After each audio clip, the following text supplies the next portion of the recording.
Oke, kemarin tadi ya, Tadi. tadi ya, Oke. tadi kita udah ngobrolin banyak Tadi. hal tentang IP dan tetek bengeknya, Mas.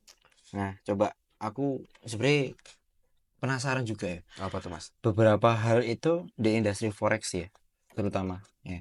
Itu banyak banget dari mereka semuanya yang gamenya itu makin kesini itu makin aneh ya. Ya, walaupun aku percaya Anehnya bahwasannya gimana? anehnya gini.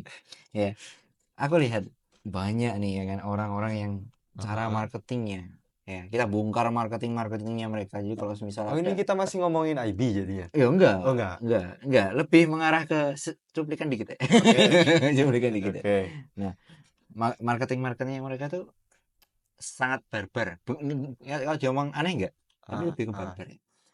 Dan barbar dalam maksud tuh harus di broker A kalian tuh babi kucing Oke. pepek dan lain sebagainya, kayak Oke. kata-kata kasarnya ke Ya, semuanya ya, kalau oke. semisal nggak pakai Hmm, satu broker hmm, ini gitu. hmm, Itu makin kesini makin ekstrim dan ya heran ya dari mereka tuh dari kata-kata hmm. itu bisa memunculkan audiens yang benar-benar fanatik ya. Oke. Ya, Keren oke. gitu ya kan. Oke, oke, dapat, dapat. Itu kalau Nah, semisal kita buat itu kan. enggak, enggak ke sana, enggak ke sana, enggak ke arah Canda. sana. Hmm. Kita bahas itunya. Ya, betul. Kita lihat dulu, Mas. Hmm. Netizen untuk industri ini seperti apa? Hmm. Kayaknya memang makin ke sini netizen itu makin pintar, Nah, menurutku ya. nah. Nggak kayak dulu mungkin yang yang dibodoh-bodohin dengan santai aja. Kita masuk ke broker ini kita pasti cuan konsisten, itu udah Hmm. tertarik loh Mas mereka. Oh iya Tapi benar. makin ke sini makin pintar. Hmm. Mereka itu netizen ini kayaknya menurutku sendiri sukanya to the point Mas. Hmm. Suka belak-belakan apa adanya. Yeah. Itu yang disukai netizen dan malah bagus menurutku. Hmm. Berarti tandanya netizen industri forex ini udah mulai teredukasi. Yes. Mereka nggak suka dengan yang alus-alus tapi menyesatkan. Hmm. Mereka sukanya belak-belakan barbar kayak yang disebutkan tadi. Hmm. Tapi ya memang bener-bener ngajarin, Iya. bener-bener sistemnya bagus Hmm. gitu. Atau brokernya juga bagus. Ya itu menurutku sih. Jadi ya nggak ada yang salah, malah aku Iya. juga sendiri turut senang Iya. karena memang tandanya ini netizen kali ini sudah mulai teredukasi. Yes. Kita ngomongin tadi apa, Cuplikan marketing marketing ya. barbar di Iya. industri ini kan ya, Betul. di industri forex ini ya. Hmm. Nah, aku lihat ya. Aku lihat tuh nggak cuman di forex aja sebenarnya. Walaupun untuk sekarang yang paling menyala, yang paling ramai itu forex ya. Karena memang perdagangannya kan dua arah dan likuiditasnya kan besar ya. Betul. Oh, Daripada paling besar dong dari, seluruh dunia, iya kan? nggak Daripada ada yang lain. instrumen-instrumen kripto saham tuh berapa? Eh, Iya kan? nggak ada sepersepuluhnya. Apalagi kan saham-saham Indonesia, aduh kecil bos. Udah Ini kan global kan ya. cukup cukup cukup. Jadi ngapain lo trading trading saham tuh ngapain? Nggak ikut-ikut terus. Oh, Mending jangan forex. salah loh mas, saya juga dulu berawal dari trader saham Tapi mas. kan akhirnya, Ya, iya kan? Jadinya di situ betul kan. Betul. betul. Jadi alasan kenapa aku milih forex tuh ya karena likuiditasnya gede gitu aja. Terus Ah, dan banyak variasi di sini. Dan nggak ada yang namanya super cycle apalah itu 4 tahun sekali nggak ada di sini bos. Jadi di semua momen itu bisa dapet, ya, ya kan? Mau naik harganya, mau naik, mau harganya ada turun, turun dapat kan? tergantung tradernya. Itu aja sih kalau ada forex itu. Jadi kalau misal buat daily trade lebih di forex. Nah itu enaknya yang mungkin aku bisa dibilang hijrah lah ya dari dua Iya, market sebelumnya, dari iya. dua industri sebelumnya, karena ini momen di forex itu bisa kita dapetin kapan aja. Hmm, Aku dulu ketika nyemplung dalam saham ya, terutama aku kan sukanya saham hmm, yang high risk, iya. second liner, kemudian Waran. waran, nama Iya, lagi itu iya. kan. Kalau kita ketinggalan momen dikit aja, Hmm, cuan kita itu udah, ya kita nggak dapet cuan. hmm, Apalagi kita bisa rugi juga di situ. hmm, Kalau kita benar. ketinggalan momen dikit aja, bukan hanya momen untuk entry, Iya, momen untuk exit TP. pun, ya Hmm, untuk TP pun, itu benar-benar kita harus perhatiin. hmm, Kalau kita telat dikit aja, hmm. hilang. Yes. Nah itu yang mungkin Aku nggak itu. cocok juga dengan tipikal tradingku juga dulu. Yang nggak cuman di waran ataupun di second liner juga, Hmm, tapi di blue chip juga kadang telat TP juga, hmm, ya kan. Kemudian telat entry juga, itu yang susah. hmm. Tapi gini mas, hal yang unik dari aku ya waktu belajar trading tuh nggak langsung di forex sebenarnya. Ya Ah, aku nyobain lah beberapa hal. Ya sudah binary tak cobain, hmm. crypto tak Oh, itu udah cobain. sempet kita ceritain juga sih Iya, di podcast iya kan. sebelumnya ya kan. Tapi nanti poinnya berbeda seperti yang kemarin. Nah, jadi kesimpulan dari kenapa aku lebih memilih forex selain daripada likuiditasnya jelas atau mungkin transaksinya besar dan Ah, sebagainya ya. Nah, ada satu game yang eh, nggak ada di instrumen manapun kecuali di forex. Itu adalah kesenjangan waktu. hmm. Jadi di sini kita nggak perlu lah nungguin momentum-momentum yang mungkin Bisa ngerubah, yang bisa rubah. jadi game changingnya ya kan. Betul, bisa buat apa?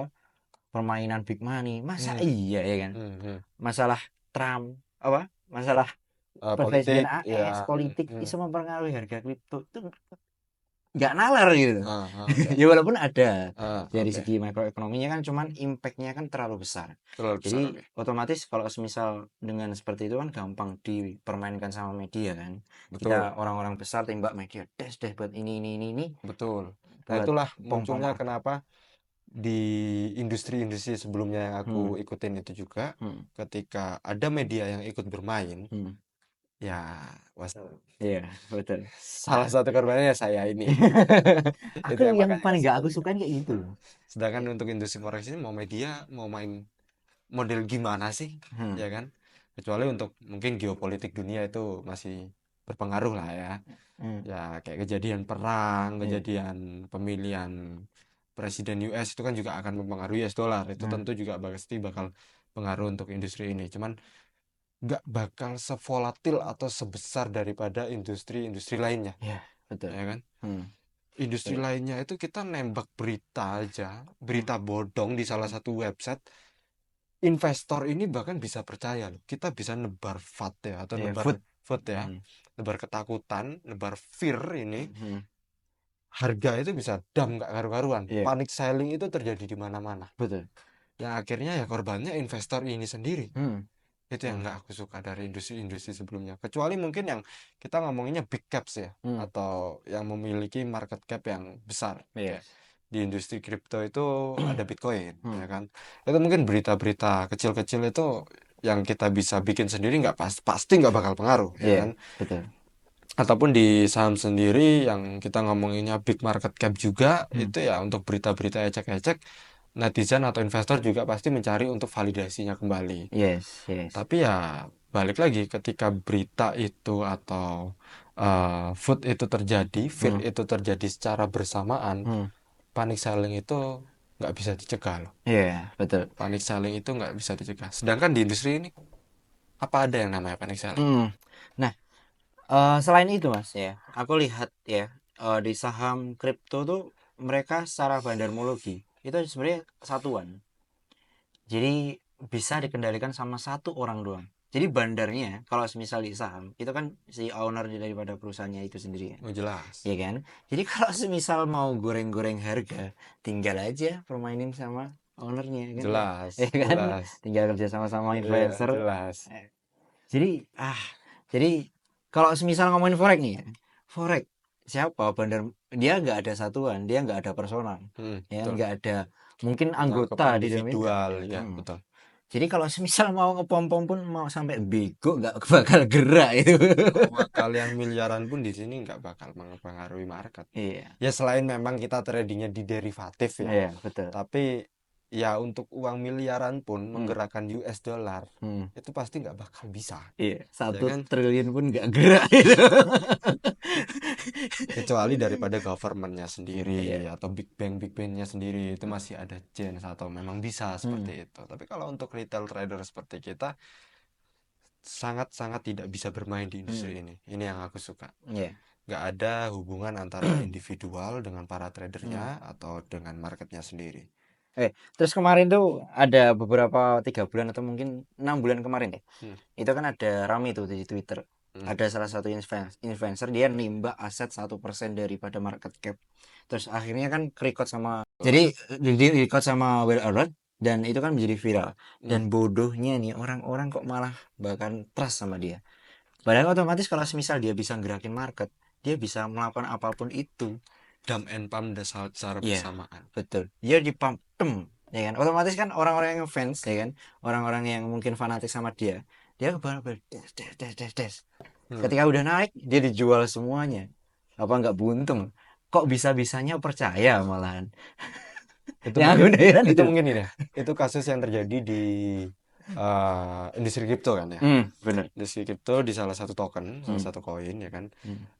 Kalau menurut pandanganku sendiri, yang perlu digarisbawahi memang si influencer ini ada hubungan dengan developer ini atau tidak. Iya, Developer betul. daripada token tersebut atau Hmm, tidak. hmm. Kalau memang ada,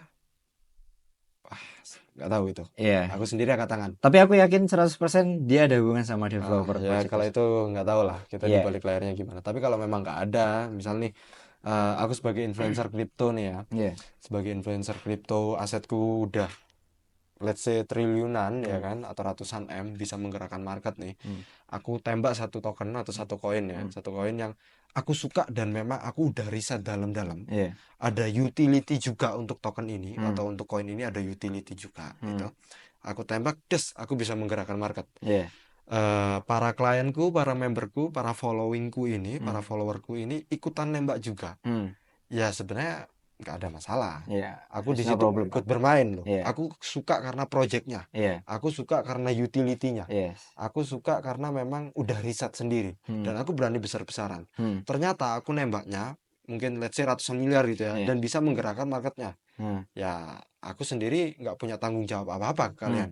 hmm, Ini based on analisaku. Toh nanti misal ke depannya untung, hmm. ya kita untung bareng-bareng, Yes. ya kan? Kita untung bareng-bareng. Tapi kalau memang let's say aku sebagai tim developer, salah satu developer dan jadi influencer, tapi aku ngakunya bukan developernya juga nih, Yes. bukan untuk cari keuntungan di sini. Hmm. Ngakunya seperti itu, ngakunya, ya Iya. kan? Tapi ujung-ujungnya aku juga ikut bermain untuk menaikkan harga. Iya. Sebagai influencer aku bermain ikut menaikkan harga ya. Yang salah di situ sih Mas menurutku. Karena gini mas, instrumen di kripto ini ya, Hmm. kita beragam kripto. Instrumen di kripto tuh selain apapun itu, kalau misal ada orang yang ngajak beli, selain daripada Bitcoin, Hmm. token-token nggak jelas kayak kayak yang itu Ya, yang oke oke transparan, yang kita small cap ada sekarang. kemungkinan bahwasanya dia itu ada kerjasama dengan proyek tersebut. Kalau misal Bitcoin nggak mungkin, Nggak mungkin, nggak mungkin, jelas. nggak Kita mungkin. juga salah satu investor di Bitcoin toh. Iya, betul. Tapi kalau misal project, apalagi itu projectnya baru, terus harganya masih murah banget, ya kan? Itu perlu di red flag atau perlu hati-hati ya. Betul. Intinya itu. Kita gini ya, memulai pembahasan ini itu bukan karena kita mau menjelekkan suatu industri Iya. atau kalian nggak boleh masuk ke industri ini. Ini Hmm. nggak, kita sharing berdasarkan pengalaman pribadi ya. Hmm. Aku Mas Alip ini sharing pengalaman pribadi Hmm. karena memang kita yang udah mungkin Mas Alip berapa tahun di financial market lah? 4 years. 4 years ya, Iya. aku 5-6 tahunan. Nah, Hmm. sharing berdasarkan apa yang kita alami aja. Hmm. Dan kekhawatiran kita mungkin, ya mungkin kita masing-masing punya kekhawatiran lah ya. Hmm. Untuk para trader pemula itu, ya kita siapa sih yang mau mengalami nasib apes juga Yes. seperti kita ya kan. Betul. Kita sama-sama sharing lah ya, kita nggak ada maksud menjelek-jelekan industri. Nah, itu tadi mungkin beberapa apa ya pembahasan yang benar-benar harus para trader di luar sana ini perhatiin Mas Lip ya. Iya, betul. Para trader. Karena gini, aku sorry sorry to say nih, Hmm. makin kesini cara marketing mereka, makanya aku tadi bilang di awal-awal cara marketing mereka Makin itu kan barbar ya. berbagai macam. Apalagi Iya. yang mulai pom-pom-pom-pom itu tadi Iya, dan sebagainya ya. bener.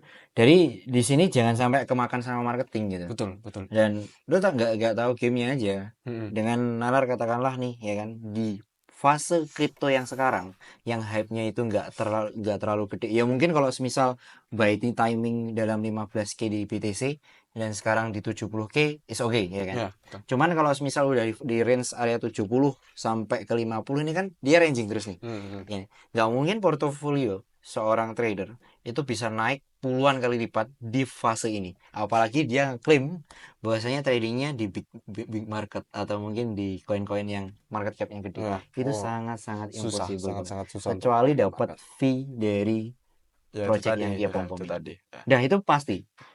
Makanya kemarin ya. Ya itu sih ya, mungkin ke teman-teman yang kita harus sampaikan ya, Iya, bahwa betul. memang benar-benar harus diperhatiin kembali. Kemarin Kemarin, mungkin kalau semisal ada yang protes ya, bisa aja dia Bang, dia main futures. bego. Mau nempel berapa ratusan pun di Vicious nggak bakal bisa. Punya likuiditasnya sendiri, dia punya marketnya sendiri. Iya. Apalagi kan kalau misal portofolionya dengan kapital yang mungkin kapitalnya gede, nggak mungkin lah dia trading di futures. Nggak mungkin. Orang yang mungkin tahapnya udah ratusan M, Iya. itu bukan lagi fokusnya, itu bukan lagi untuk melipat gandakan daripada uangnya, tapi untuk Mempertahankan. maintenance dan ya bisa aja untuk menambah daripada income itu sendiri. Iya.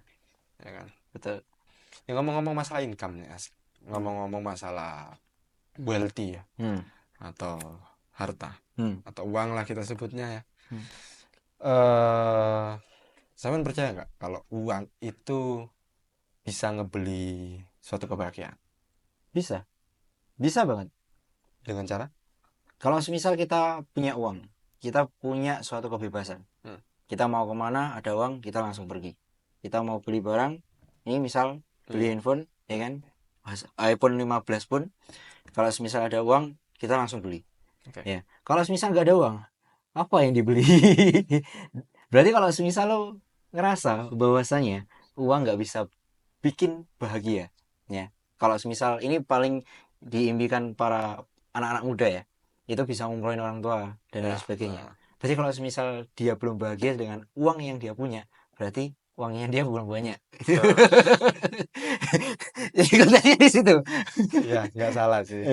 Kalau menurutku sendiri gini, punya uang itu memang belum menjamin suatu kebahagiaan. Tapi nggak punya uang itu lebih parah lagi. Udah pasti pusing itu. Iya, betul. Udah pasti pusing. Ya makanya kalau ada orang yang ngomong mungkin apa namanya, uang itu nggak bisa ngebeli kebahagiaan, ya kayak tadi yang Mas Alif sampaikan. Iya. Sampaikan sekali lagi. Berarti duit lu belum banyak. belum cukup lah ya. Cukup pun kalau nggak banyak, nggak cukup. Nggak cukup. Emang sensitif sebenarnya kalau kita ngomongin masalah uang ini. Ya kan, tahap kebahagiaan daripada orang megang uang ini menurutku sendiri juga beda-beda, Mas. Iya, betul. Ada orang yang mungkin puas akan ya 1 M tinggal di desa itu kan Ya gede, Mas. wah, udah luar Kebetulan biasa banget kan ya. aku juga orang desa ya kan. Orang yang mungkin at least dengan katakanlah per bulan living 5 juta itu udah cukup sebenarnya. Cukup. Ya. Itu udah termasuk gaya hidup ya. Betul. Ya. Jadi menurutku kalau misal dengan uang punya network 1 M di desa itu udah super enak udah. Udah super enak. Ya, Betul, kita mau ngapain aja udah dipandang lah. Gitu. Tapi ya jangan, intinya gini ya, jangan sampai apa ya, jangan sampai kalian ini males-malesan dah pokoknya. Betul. Jangan berlindung di balik kata nggak punya uang itu, punya uang itu belum tentu bahagia kok. Jangan berlindung di balik kata-kata itu. Tuh Itu menurutku siapa? paling egois banget. Ya itu orang egois lah intinya gitu. Justru bahkan kalau misal kita udah punya uang ya, kita bisa bantu banyak orang. Oh jelas ya itu. Ya ngomongin uang emang gak ada habisnya lah. Kita beralih fokus lagi ke topik dalam industri finansial. Lebih tepatnya industri kita sendiri lah. Kita kan tadi udah ngomong industri tetangga nih, atau industri mantan lah ya, karena aku juga pernah nyemplung di situ. Ya nggak ada yang salah kok, kalian coba aja. Kalian kalau kalian memang cocok dan nyaman dan bisa profitable di situ, why not ya itu, silakan kalian coba dan tekunin aja, fokus aja. Oh ya Mas, ini mungkin banyak ya, karena ada yang tanya ke aku juga ya kemarin tuh, Mas ya apa sih caranya aku ya bisa recovery dari mungkin kemarin itu lossnya lumayan besar. Oh ya itu aku tahu ya. Iya kan? Itu banyak banget pertanyaan. Sebenarnya aku udah sempet buatin videonya. Dari mereka kurang bisa menangkap videonya. Jadi mungkin tak jelasin lagi. Jadi cara aku untuk bisa recovery itu sebenarnya gampang. Menurutku. Ya. Disclaimer on dulu. Menurut sampean itu. Iya. Intinya gini, kita cari suatu strategi ya kan. Ini ngomongin strategi dulu. Satu strategi yang dimana kita bisa dapetin return yang besar, tapi risknya itu bisa terukur. Oke, Kalau risk reward semisal rasionya lah ya, ya istilahnya risk reward ratio. betul, risk to reward ratio nggak cuman pips-pips itu ya, Ya. nggak cuman apa Hmm. apa itu SL 30 pip 100 pip Oh, nggak enggak tentang itu nggak ya. mengarah ke situ, tapi lebih mengarah ke nominal uangnya, Hmm. karena yang aku cari uang bukan persentase. Hmm. Jadi di sini game yang aku pakai adalah eh full margin setup. Oke. Ini bener-bener aku alamin. Aku dari awal sampai 2 tahun ya. Tak potong dulu nih, Mas. eh, Unik ini. eh, Saya aku di mana-mana itu mungkin buat yang tahu aku di TikTok, eh, di Instagram, di iya. YouTube dan sebagainya, di Telegram dan komunitas ya, Hmm, terutama komunitas Forex. Aku ini anti banget hmm, atau mengedukasi banget untuk trader ini nggak full margin. iya. Nah, sedangkan sampean sendiri yang di hadapanku ini malah full margin. Gimana ini ceritanya? Karena gini, aku Wah, ngomong realistis aja ya kan. oke. Apa yang aku ngomongin ya bener, aku yang aku lakuin dong, ya kan. Mm-mm. Seharusnya kayak gitu. Jadi kalau misal aku memang caraku seperti itu. Jadi Oh, kalau aku gini Mas, Hah? aku nggak menentang full margin. Yo, Aku iya, nggak bilang aman. full margin itu jelek loh. Hmm, Full margin itu hmm, jelek ketika hmm, dilakukan oleh pemula iya, yang nggak tahu apa-apa. iya, Itu yang baru aku bilang kalau kalian nggak boleh full margin di situ kalau iya, kalian pemula. Tapi iya. kalau Mas Salim mungkin punya pengalaman atau trader lain punya pengalaman, Hmm, ya aku nggak ada masalah sebenarnya dengan full margin. Malah itu bagus kalau kalian memang bisa profitable. iya, Gitu. betul. Nah kalau Mas Salim sendiri, ya apa full margin? Gini, cara yang aku pakai itu sebenarnya super super simple. Hmm, Yang aku pakai adalah case management. Jadi oke, mungkin buat yang belum tahu, jadi case management itu adalah pembagian wallet. oke. Ya, jadi di satu broker kalau misal kita daftar di broker ya Mas, Hmm. itu kan bisa buat beberapa akun trading nih, ya kan. Nah ini Ah, aku bagi aja 5 akun, tes tes tes tes tes, gitu. Atau mungkin 10 akun, tes tes tes, tes. Ya, jadi di satu akun ini resikonya adalah MC.